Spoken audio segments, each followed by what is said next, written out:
Now, South Africa has seen record levels of load shedding this year, surpassing the total hours of blackouts for the entirety of 2022 by early May this year. As residents grapple with the outages, many are looking to solar panel systems to reduce their reliance on Eskom's ailing system. The risks, though, attached to the alternative energy sources like solar are likely to come with incorrect installations. And that forms the focus of our chat tonight with SABC News economics editor Tshepo Mongwai. Tshepo, good evening to you and welcome. Yes, the demand has been rising, but the authority in charge of certification is saying that there are a number of risks attached to this because those who are making the installations may not always be certified. No, absolutely. Like any other business opportunities, you have opportunists who move around looking for where to make a quick cash, but you find that they're not actually willing to invest in that industry, to acquire the relevant skills, to pay money, and they're just looking for a shortcut. And of course, they usually are cheaper than the accredited one who have been in that industry. That's their bread and butter. They know what's happening in there. And of course, consumers, because they always look for discounted price, they'll look for the ones who are scrupulous, or they're not registered, or they're laning, or they're just there to make a quick cash. In fact, the solar industry, it's growing by leaps and bounds because of the reasons that you've already mentioned, because people obviously need energy, and energy is what most people, you can't live without it. I heard this great saying not too long ago, Tshepo, that the bitterness of poor quality lingers on far longer than the joy of low prices, and it couldn't be more apt than what we're talking about tonight. So what are the things our viewers need to know to make sure that they're making a good choice? In fact, before I get to that point, one of the very interesting development in that space is the ongoing tension between the industry association. We currently have the Electrical Contractors Association of South Africa. It's got a long history being the voice of electrical contractors for more than 70 years.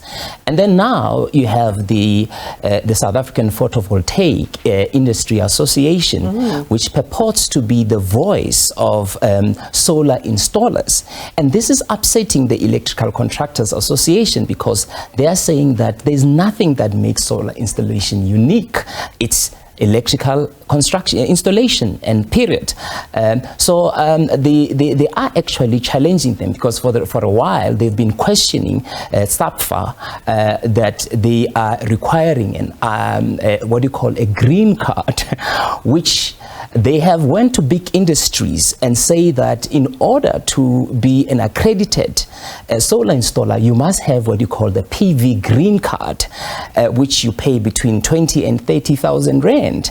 And many banks and other companies, they've actually agreed that this is this should be the norm, and they've said that this is an international standard. So where does this leave our consumers, though, right? Because as you say, you have these two institutions that are duking it out. In the meantime, they want to do an installation tomorrow. Who do they go to? What's the final arbiter here?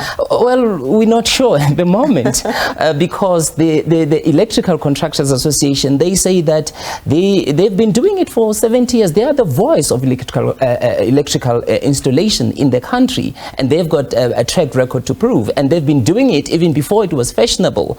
But then the South African Photovoltaic Industry Association, they say that they understand the industry much better. They have got linkages with manufacturers, so they should be the voice of solar, the solar installation in the country.